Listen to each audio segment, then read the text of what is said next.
এবং সুশীল আইন উপদেষ্টার হাতে লাল তুলি পড়ে যাচ্ছে।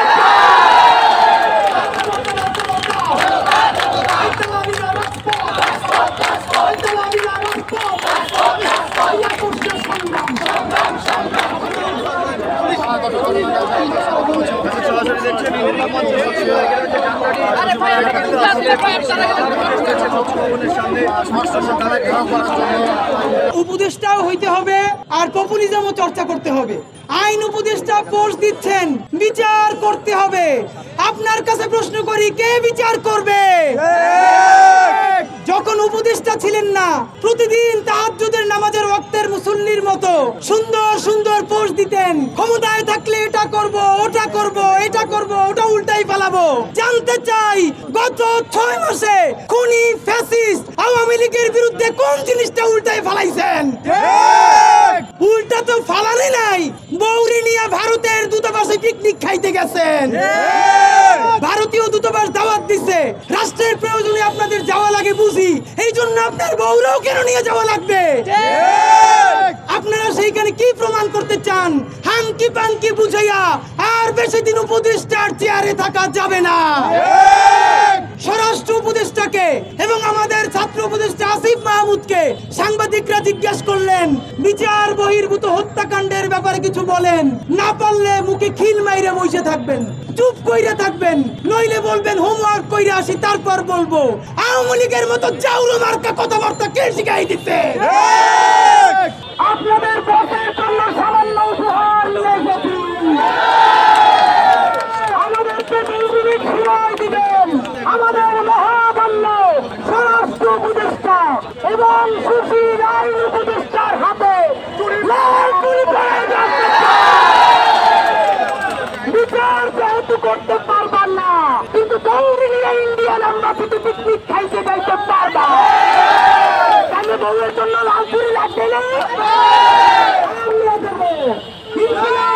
ঘোষণা করছে, এখন থেকে যত উপদেষ্টা আছে প্রত্যেকের শাড়ি এবং চুরির কথা আমরা দিব। বিচার করার নাম নাই, পেনশন বেঞ্চের মধ্যে 636 জন পালিয়ে যায়। বিমান বাহিনীর বিমানে উনি হাসিলে পালিয়ে যায়। বাকি ছিল নৌবাহিনী। প্রতিদিন ভারতের বঙ্গোপসাগরের মাইল খাইয়া বাসায় সে গাবাটা নিয়ে ঘুমায়। আবার গতকালকে আমাদের ছাত্র জনতাকে নির্ভয় ভাবে পিটিয়েছে। আপনারা জানেন, মাইজবান্ডারির অসত্য খুনিটা আরো একটা আওয়ামী লীগের এমপি, তারা কিভাবে নেভির কলোনির মধ্যে নেভির পারমিশন ছাড়া তারা পেতে যেতে পারে আমরা জানতে চাই।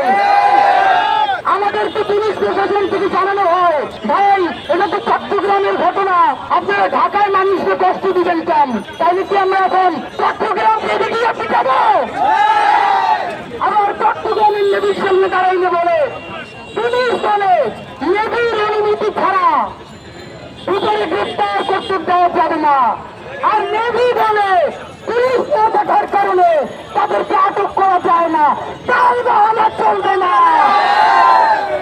আপনারা জানেন, ইনকিলাব মঞ্চ আজকে 4 দফা ঘোষণা করেছে। 4 দফার মধ্যে আমাদের সবচেয়ে গুরুত্বপূর্ণ দফা বলেছি, আগামী 20 ফেব্রুয়ারির মধ্যে বর্তমান ইন্টারিম সুশীল সরকার জুলাই হত্যাকাণ্ডের বিচারের পূর্ণাঙ্গ রূপরেখা ঘোষণা করতে হবে। 20 ফেব্রুয়ারির মধ্যে জুলাই গণহত্যার বিচারের পূর্ণাঙ্গ রূপরেখা যদি তারা দিতে না পারে, 21 ফেব্রুয়ারি সকল শহীদ পরিবার যুদ্ধাহত জুলাই যোদ্ধাদেরকে সাথে নিয়ে ইন্টারিম পতনের ডাক দেওয়া হবে। আমরা প্রয়োজনে এইখান থেকে 3 জন নিয়ে যান, তুই না দিয়ে বাসায় যাব না। অপশন আছে 2টা, আমাদেরকে নিয়ে যাবেন অথবা আপনাদের তরফ থেকে আপনার স্যারকে ফোন দিয়ে জিজ্ঞেস করেন, স্যার ভাইরা ভালোবাসে চুরি করাইতে চায়, আপনার স্যার যদি বলে আমার তরফ থেকে তোমার হাত বাড়াইয়ে দাও, সেই হাতে চুরি করাইয়া দিবে। চুরি না করাইয়া দিলে বা চুরি নিয়ে যাইতে না দিলে আমরা এখানে এখন বিসমিল্লাহ বইলে বলতে যাব, লোক দিয়ে গুনবেন না। এখানে কমপক্ষে 10 জন জুলাই যোদ্ধা